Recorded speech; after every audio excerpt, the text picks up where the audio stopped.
আমার প্রিয় ভাইয়েরা, লক্ষ্য করুন, একটা ঘটনা মনে পড়ে গেল। বিশ্ব নবী সাল্লাল্লাহু আলাইহি ওয়াসাল্লাম মক্কার জমিনে যখন দ্বীনের দাওয়াত দিচ্ছেন, কালেমার দাওয়াত দিচ্ছেন, এমনি সময় গোপনে গোপনে অনেক মানুষ কালেমা গ্রহণ করল। আব্দুল উজ্জা নামে একটা বালক যুবক মানুষ কালেমা গ্রহণ করেছে, চাচার বাড়িতে থাকে, লালিত পালিত হয়। আমার প্রিয় ভাইয়েরা, কানটা লাগান, দিলে কানটা ছেড়ে দেন। চাচার বাড়িতে লালিত পালিত হয়, সে ঈমান গ্রহণ করেছে, প্রকাশ করে নাই। বিশ্বনবী সাল্লাল্লাহু আলাইহি ওয়াসাল্লাম যখন মক্কা থেকে কাফেরদের অত্যাচারে যখন অত্যাচারিত হয়ে আল্লাহ পাকের হুকুমে, আল্লাহ পাকের অর্ডারে মক্কা থেকে মদিনায় যখন হিজরত করে চলে গেলেন, ভাইয়েরা আমার, আব্দুল উজ্জা একদিন চাচার কাছে গিয়া বলে, চাচাজি, আব্দুল্লাহর ছেলে মুহাম্মদ সাল্লাল্লাহু আলাইহি ওয়াসাল্লাম যে কালেমার দাওয়াত দেয়, যে দ্বীনের দাওয়াত দেয়, এইটা সম্পর্কে আপনার ধারণা কি? আব্দুল উজ্জা বলে, চাচা বলে, ভাতিজা, মুহাম্মদ সাল্লাল্লাহু আলাইহি ওয়াসাল্লাম অবশ্যই ভালো মানুষ, তার দ্বীন সত্য হলেও হতে পারে, কিন্তু এই ব্যাপারে তোমার কি জানার ইচ্ছা? ভাতিজা বলে, চাচাজি, যদি সত্য দিন হয় তাহলে আপনি গ্রহণ করেন, আমিও করি। এইবার চাচাজি বলেন, না, গ্রহণ করা হবে না। কারণটা কি? ভাতিজা বলে, কারণ কি? যদি ওই মুহাম্মাদের দ্বীন গ্রহণ করি, ওই ইসলামের কাছে আমি নিজেকে সঁপে দিই, তাহলে আমাদের মাতব্বরি থাকবে না। আমরা যে মত পথে চলি, আমরা যে বিধান দিয়া সমাজ চলাই, পরিচালনা করি, রাষ্ট্র চলাই, এইটা থাকবে না। তখন মুহাম্মদ সাল্লাল্লাহু আলাইহি সাল্লামের হাতে সব চলে যাবে। অতএব আমরা, যদিও মুহাম্মদ সাল্লাল্লাহু আলাইহি সাল্লাম সত্য কথা বলে, মিথ্যা বলে না, যেই দিন প্রকাশ করছে সেইটাও সত্য হতে পারে, কিন্তু আমরা গ্রহণ করতে পারবো না। ভাতিজা আব্দুল উজ্জা বলে, চাচাজি, আমি এই দিনটার জন্য অপেক্ষা করছিলাম, মনে করছিলাম আপনি সত্য জানার পরে মুহাম্মদ রাসূলুল্লাহ সাল্লাল্লাহু আলাইহি ওয়াসাল্লামের হাতে হাত দিয়া কালেমা পড়ে আপনি মুসলমান হয়ে যাবেন, ঈমান আনবেন। কিন্তু চাচাজি, আপনার মুখ থেকে যখন শুনলাম না আপনি কালেমা গ্রহণ করবেন না, ইসলামের ছায়াতলে ঢুকবেন না, চাচাজি শুনে রাখুন, আপনাকে সাক্ষী রেখে বললাম, আমি আগে ইসলাম গ্রহণ করেছি, কিন্তু আপনার ভয়ে প্রকাশ করতে পারি নাই। চাচাজি, আপনি সাক্ষী থাকুন, আমি এখন এই মুহাম্মাদের ওই কালেমাটা আপনার সামনে পড়ে নিলাম। সকলে বলেন, লা ইলাহা ইল্লাল্লাহু মুহাম্মাদুর রাসূলুল্লাহ। প্রিয় ভাইয়েরা আমার, আব্দুল উজ্জা বললেন, চাচাজি, আমি কালেমা গ্রহণ করলাম। চাচা এবার বলে, আব্দুল উজ্জা, এই কালেমা গ্রহণ করার অপরাধে তোর কি হতে পারে তুই জানিস? আগেই বলেছি, ইমানদার কোন সন্দেহের মধ্যে পড়বে, ইমানদার কোন ভয়ের মধ্যে থাকবে। এইবার আব্দুল উজ্জা বলে, চাচাজি, কি অবস্থা হবে আমি জানি না, কি করবেন সেটাও আমি জানি না, আমি ইমানের ঘোষণা দিলাম, আর আমার জান এবং মাল আল্লাহর কাছে কোরবানি করে দিয়েছি, এখন যা ভালো লাগে আপনি করতে পারেন। আব্দুল্লাহর চাচা বলেন, এই তুমি তো আমার বাড়িতে থাকো, আমার কাছেই থাকো, আমার খাও, আমার পড়ো, আমার বাড়িটা বিনিময় ছাড়তে হবে। ইসলাম যেহেতু গ্রহণ করছি, ইসলাম গ্রহণ করার অপরাধে আমার বাড়িতে তোর জায়গা হবে না। আব্দুল উজ্জা বলে, ছেড়ে দিলাম, আপনার বাড়ি থাকবো না, তোর কাছে টাকা পয়সা যা আছে সব দিতে হবে, কারণ সবগুলো আমার। ভাতিজা বলে, সব দিয়ে দিলাম। আব্দুল উজ্জা, তোর পরনে যে কাপড় আছে, লুঙ্গি আছে, শার্ট আছে, এটা আমার দেওয়ার টাকাতে কেনা। আব্দুল উজ্জা বলে, চাচাজি, আমি এইটাও ছেড়ে দিলাম। টসটসে যুবক ছেড়ে সব বস্ত্রগুলো খুলে দিল। চাচার কাছে বললো, চাচাজি শোনো, আর কি আছে বলেন? ঈমান আনার অপরাধ যদি আমার হয়ে যায়, আর আপনি আমার কাছ থেকে যা যা চাইবেন সব দিয়ে দিব, সব ছাড়তে রাজি, দুজাহানের বাদশা বিশ্ব নবী সহ আমি কালেমা ছাড়তে পারবো না। প্রিয় ভাইয়েরা, দিলের গানটা ছেড়ে দেন। আব্দুল উজ্জা এবার টসটসে যুবক আস্তে করে দৌড় দিয়ে মায়ের দরজায় চলে গেছে। দরজায় টোকা দিয়া বলে, মা, আমি আব্দুল উজ্জা এসেছি, তোমার কাছে কোনো কাপড় চোপড় যদি থাকে একটুখানি, একটু কাপড় দাও, আমি আমার ইজ্জতটা একটু ঢাকতে চাই। প্রিয় ভাইয়েরা আমার, মা বলছে, কি হয়েছে রে বাবা? মা পরে বলবে, একটু কাপড় দরজার আড়াল থেকে মনে দাও, আমি বিভস্ত অবস্থায় আছি, আমার ইজ্জত ঢাকার মতো একটা পরিবেশ করে দাও। মা দরজার আড়াল থেকে ছেলেকে কাপড়টা দিল। আমার ভাইয়েরা, আব্দুল উজ্জা মায়ের দা কাপড় দিয়ে সতরটা ঢাকলেন আর মারে বললেন, মা,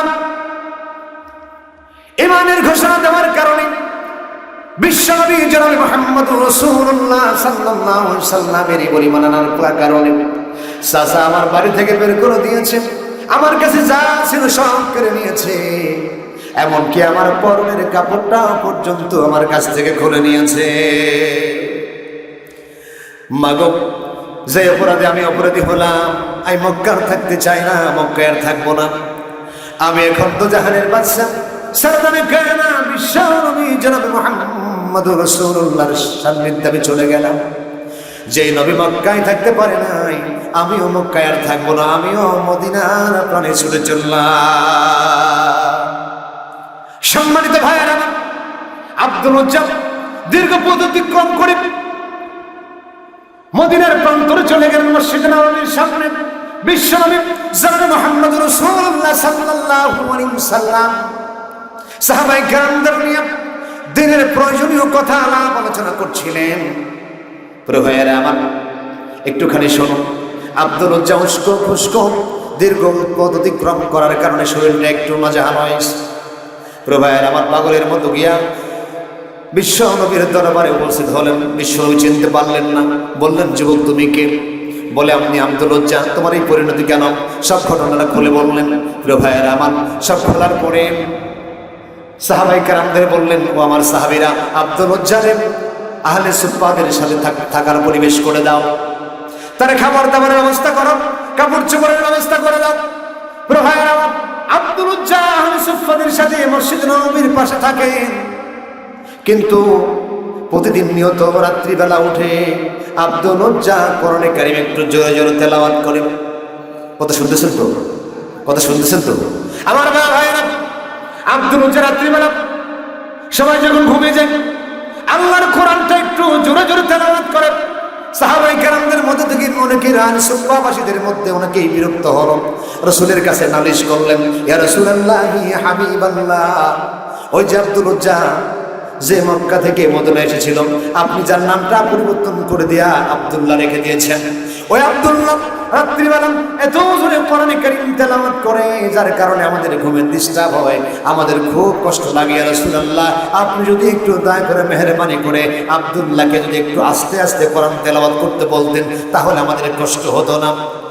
বিশ্বনবী রাহমাতুল নবী দুজাহানের বাদশা সাহাবায়ে কেরামদের বললেন, আহলে সুফফাদেরকে বললেন, ও আমার সাহাবীরা শোনো, আব্দুল্লাহরে জোরে জোরে চিল্লায় চিল্লায় কোরআনে কারীম তেলাওয়াত করতে দাও।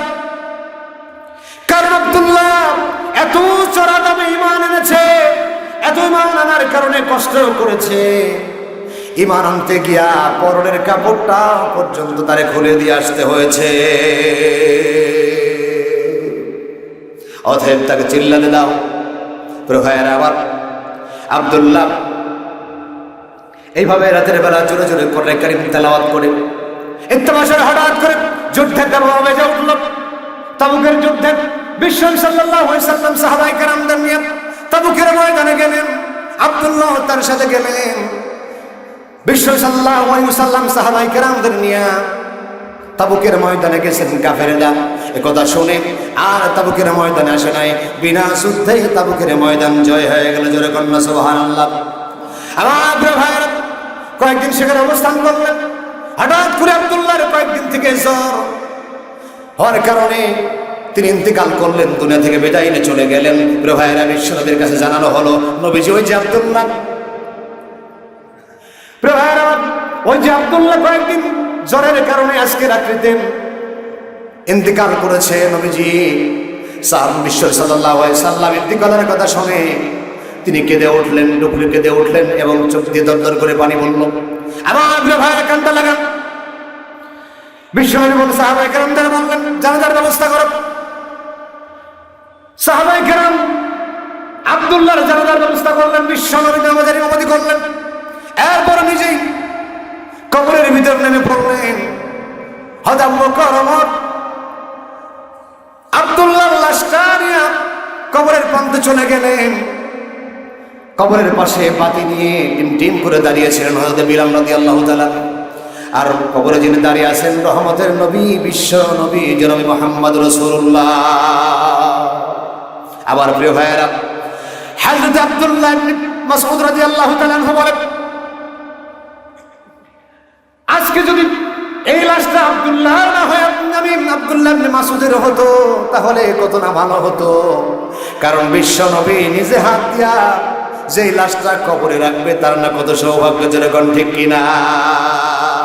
বিশ্ব নবী সাল্লাল্লাহু আলাইহি ওয়াসাল্লাম আব্দুল্লাহর লাশটা কবরে রাখলেন, মাটির ছাদন দিয়ে আল্লাহ রাব্বুল আলামিনের কাছে বললেন, ও মালিক, আরশের মালিক, জমিনের মালিক, আমাদের মালিক আল্লাহ তাআলা, শোনো, আমি আজ রাত পর্যন্ত আব্দুল্লাহর উপর খুশি ছিলাম, রাজি ছিলাম।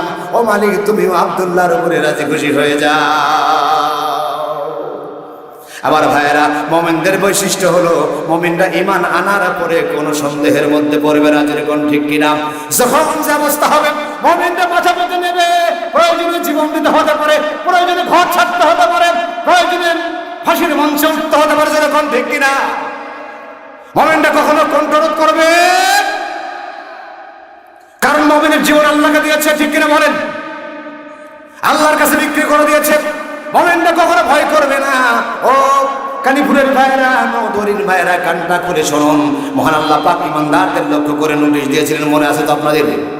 আল্লাহ পাক বলছেন, ইয়া আইয়ুহাল্লাযীনা আমানু তাকুল্লাহ হাক্কা তুকাতিহি ওয়া লা তামুতুন্না ইল্লা ওয়া আনতুম মুসলিমুন। আল্লাহ পাক বলে, মুমিনরা আসলে তোমাদের জন্য দুইটা নোটিশ। কয়টা?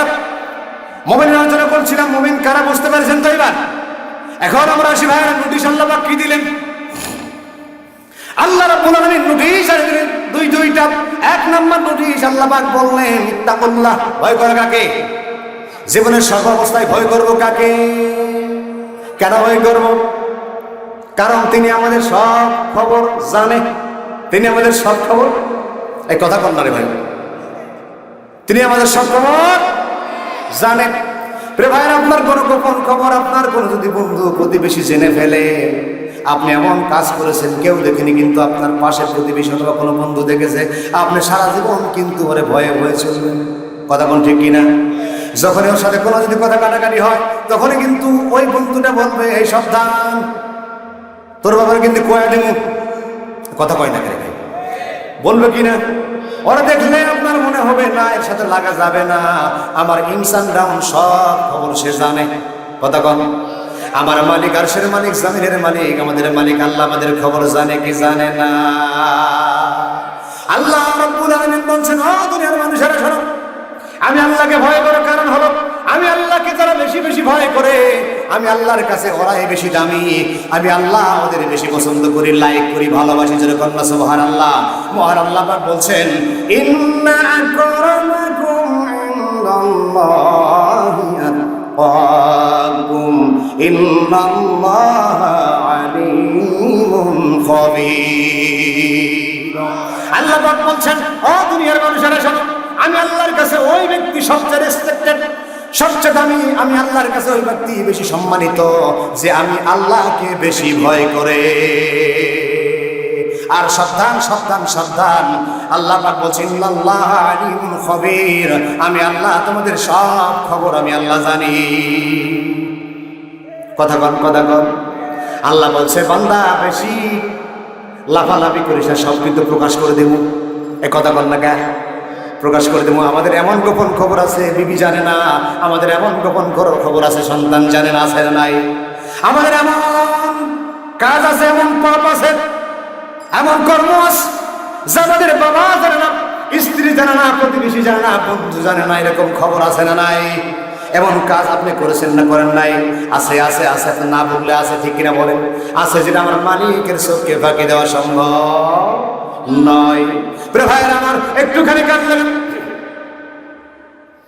আল্লাহ রাব্বুল আলামিন বলছেন, ভাইয়েরা আমার, ও দুনিয়ার মানুষেরা আমাকে ভয় করো। আমাদের কাছে তো এক একজন এক এক ভাবে দামি।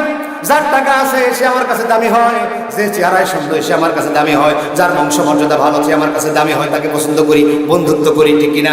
এটা হলো আমাদের দুনিয়ার নিয়ম। কিন্তু আল্লাহ বলছেন আমি যাকে পছন্দ করি, ভ্যানওয়ালা হোক, রিক্সাওয়ালা হোক, কালো হোক, যা হয় হোক, আমি আল্লাহ ওর চেহারা দেখি না, ধন দেখি না, সম্পদ দেখি না, আমি আল্লাহ দেখি বান্দার মনে আমার ভয় কেমন কতখানি আছে, ও বান্দার মনে তাকওয়া কতখানি আছে, আল্লাহ ভীতি কতখানি আছে, আমি আল্লাহ এটা দেখতে চাই। ইন্না আকরামাকুম ইনদাল্লাহি আতকাকুম, আমি আল্লাহর কাছে সম্মানিত ওই ব্যক্তি যে ব্যক্তি আমি আল্লাহকে বেশি ভয় করে। একটু সামনের দিকে অগ্রসর হয়। মহান রব্বুল আলামিন বলছেন, দুনিয়ার মানুষেরা শোনো, তোমরা যদি ভয় করার নীতি অবলম্বন করতে পারো, ঈমান আনার পরে আমি আল্লাহকে যদি ভয় করতে পারো, তাহলে আমি আল্লাহ ঘোষণা দিলাম তোমাদের জন্য আকাশ আর জমিনের যত বরকতের দরজা আছে আমি আল্লাহ সব তোমাদের জন্য উন্মুক্ত করে দেব। ঘোষণাকার মহান রব্বুল আলামিন বলছেন সূরা আরাফের ভিতরে, সূরা আরাফের 54 নম্বর আয়াতের ভিতরে আল্লাহ বলছেন, ওয়ালাউ আন্না আহলাল কুরা আমানু ওয়াত্তাকাউ লা ফাতাহনা আলাইহিম বারাকাতিন মিনাস সামাই ওয়াল আরদ। একটু জোরে বলেন না সুবহানাল্লাহ, আর একটু জোরে বলেন সুবহানাল্লাহ। মহান আল্লাহ রাব্বুল আলামিন বলছেন, ওয়ালাউ আন্না আহলাল কুরা আমানু ওয়াত্তাকাউ লা ফাতাহনা আলাইহিম বারাকাতিন মিনাস সামাই ওয়াল আরদ। এসব জনপদের মানুষেরা, এসব সম্প্রদায়ের মানুষেরা, সব পুত্রের মানুষেরা, এইসব দেশের মানুষেরা যদি ঈমান আনার পরে ভয় নীতি যদি আমি আল্লাহকে ভয় করে চলে, আমি আল্লাহ ঘোষণা দিলাম আকাশ আর জমিনের ভিতরে যত বরকতের রহমতের দরজা আছে আমি আল্লাহ ওর জন্য সব উন্মুক্ত করে দেব। প্রভায়ের আমার, আসুন আমরা একটু ঘটনা বলি। হযরত ওমর রাদিয়াল্লাহু তাআলা আনহু, লক্ষ্য রাখবেন আয়াতের প্রেক্ষিতে বলছি, ওমর রাদিয়াল্লাহু তাআলা আনহু মাঝে মধ্যেই প্রজাদের খবর নেয় রাত্রিবেলা। আমাদের নেতাদের মতো নয়, আমাদের রাষ্ট্রপ্রধানের মতো নয়, সন্ধ্যা লাগলে কারোর সাথে কথা বলবে না, একবারে ঘরের ভিতরে গেলে একবারে একটি ঘরে ঘুমে পড়ে, এসির ভিতরে ঘুমে পড়বে, এরকম নেতা ওমর রাদিয়াল্লাহু তাআলা আনহু ছিলেন না। বাংলাদেশ তো মাত্র 56,000 বর্গ মাইল, আর ওমর রাদিয়াল্লাহু তাআলা আনহু ছিলেন 50 লক্ষ বর্গ মাইলের রাষ্ট্রপতি। রাত্রিবেলা প্রজাদের খবর নেই কে কি করে, ছদ্মবেশীর খবর নেই। একদিন হঠাৎ করে ওমর রাদিয়াল্লাহু তাআলা আনহু ভোর রাতে প্রজাদের খবর নেওয়ার উদ্দেশ্যে বাড়ি থেকে বের হলেন। হঠাৎ করে একটা বাড়ির পাশে দাঁড়ায় গেলেন। বাড়ির ভিতর থেকে একটা বৃদ্ধা মহিলার আওয়াজ আসলো, আর বলতেছে, মা, ও আমার মেয়ে, আমি গাভীটা দহন করে রেখে দিয়েছি, দুধ বালতির ভিতরে আছে, ওখানে ইচ্ছা মতো একটু পানি দাও, কালকে আমাদের অনেক টাকার প্রয়োজন হবে, দুধ একটু কম হয়েছে, দুধের ভিতরে পানি মিশাও, পানি মিশালে একটু বেশি হবে, টাকা পয়সা বেশি পাওয়া যাবে, ওইটাতে আমাদের প্রয়োজন মেটাবো। মেয়েটা এবার বলছে, মা শোনো, তুমি কি জানো ওমর রাদিয়াল্লাহু তাআলা আনহু খাদ্যে ভেজাল দেওয়া নিষেধ করে দিয়েছে।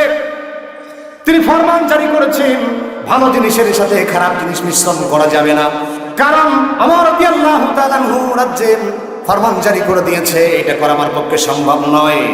মা বললেন যে দুধে পানি দাও, মেয়ে বলতেছে করা যাবে না। দুজনের তাকওয়া কি আল্লাহ ভীতি কি সমান? এই কথা বলেন না ভাই, দুজনের আল্লাহ ভীতি কি সমান? মেয়ে বলছে না করা যাবে না, মা বলছে দাও। মেয়ে বলছে ওমর রাদিয়াল্লাহু রাষ্ট্রনায়কের আইন ফলো করছে, নীতিমালা ফলো করছে। মা বলতেছে এখন কি ওমর কি আমাদের কাছে আসে নাকি, বাড়ির দরজায় আসে নাকি? এখন ওমর তো সোনার পলকে মনে হয় ঘুমাচ্ছে, অতএব সেদিকে নজর নাই, ওমর দেখতে পারবে না, তুমি পানি দাও। মেয়ে বলছে না না না, আমার পক্ষে সম্ভব নয়। মা, তুমি ওমরের চোখকে ফাঁকি দিতে পারো, কিন্তু মহান মালিক যিনি আমাদের রব, ওই রব আমাদের দিকে চেয়ে আছে, সেই রবকে আমরা কিভাবে ফাঁকি দিব? আমাদের রবের চোখকে কখনো ফাঁকি দেওয়া সম্ভব নয়। সুবহানাল্লাহ বললেন না? আর আসতে বলেন, হ্যাঁ, কেন বাড়িতে গিয়ে বলেন, একটু জোরে বলেন না সুবহানাল্লাহ, আরো চিল্লায় বলেন না সুবহানাল্লাহ। আমার প্রিয় ভাইরা, ওমর রাদিয়াল্লাহু তাআলা দরজায় দাঁড়ানো, ঠিক কি না? তাড়াতাড়ি করে বাড়িতে গেছে, সন্তান আব্দুল্লাহরে ডাক দিয়ে বলে, আব্দুল্লাহ রে, পেয়ে গেছি পেয়ে গেছি পেয়ে গেছি। আব্দুল্লাহ বলে, বাবা কি পাইছেন? কোসে পাইছি আমি ছেলের বউ, আমি পেয়ে গেছি। যেরকম না সুবহানাল্লাহ। আমরা বিয়ে করতে গেলে কি দেখি? কথা কর না, আপনার ছেলের জন্য যখন বউ দেখতে যান, বন্ধুর জন্য যখন বউ দেখতে যান, ভাতিজার জন্য যখন বউ দেখতে যান, তখন কি দেখেন?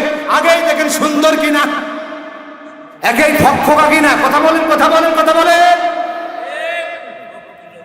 আগে রূপ কিরকম? আগে আপনার রূপের দিকে গেলেন, আল্লাহ ভীতি থাকলো পরে। যদি আল্লাহ ভীতি থাকে, পর্দা থাকে, তাহলে বলবেন না এটা ব্যাকডেটেড, এরকম বউ চলবে না, মডার্ন নয়। কথা বল ঠিক কিনা? মডার্ন নয়, চলবে না। প্রিয় ভাইয়েরা আমার, একটুখানি কান লাগান। ওমর রাদিয়াল্লাহু তাআলা আনহু অর্ধজাহানের খলিফা, যিনি তার ছেলের বউ নির্ধারণ করলেন একেবারে গরিব ফ্যামিলি, মাত্র তার আল্লাহ ভীতি দেখে ওমর রাদিয়াল্লাহু সন্তানটার জন্য বউ কবুল করে নিলেন। জোরে কন্যা সুবহানাল্লাহ। পারবেন তো আপনারা? একটা কথা আপনাদের বলি, আল্লাহকে যদি ভয় করার নীতি আপনি অবলম্বন করতে পারেন, তাহলে আপনার জন্য সকল রহমতের বরকতের দুনিয়ার যা প্রয়োজন সকল দরজা খুলে দেবেন। তিনি কে? তিনি কে? ওই আল্লাহ আছে না নাই? আপনার জন্য ব্যবস্থা করতে পারবে না? কিন্তু আমরা করি কি? কেউ নাই, দেখেছি অন্যায় করা সারা, ঠিক না? কেউ দেখেনি, কেউ দেখেনি, সেটা দেখেন কে? যে কেউ যেটা পারে না সেটা পারেন কে? ভাইরা বাবা, একটুখানি খেয়াল করুন। ওমর রাদিয়াল্লাহু তাআলা আর একদিন যাচ্ছে রাস্তা দিয়ে, পাহাড়ের পাদদেশে যাইতে যাইতে দেখতে একটা বৃদ্ধা কাঠ কাটতেছে। শুনেছেন তো? একটা বৃদ্ধা কাঠ কাটতেছে দেখে আমরা যেমন প্রশ্ন করলেন, এই বাবা, আপনি কাঠ কাটতেছেন, আপনার কি ছেলে পেলে নাই?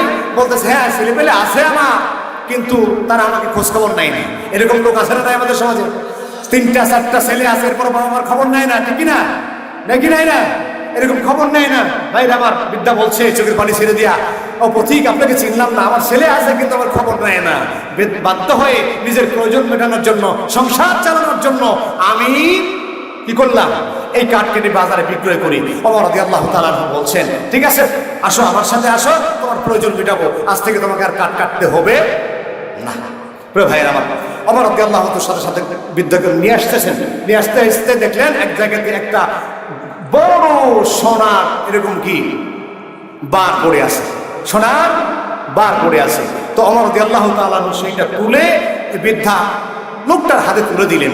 দেওয়ার পরে বলছেন যে এটা আপনি নিয়ে আপনার ইচ্ছা মতো আপনি খরচ করবেন, এখান থেকে আপনার পরিবারের সংসার দায়ভার সারবেন। এইবার বৃদ্ধা বলেন, তোমাকে আমি চিনি না, আজকে হঠাৎ করে এই রাস্তা দিয়ে তুমি গমন করছো, আর এই সোনার বার আমার হাতে তুলে দিলে, তোমাকে আমি চিনি না, তুমি কি?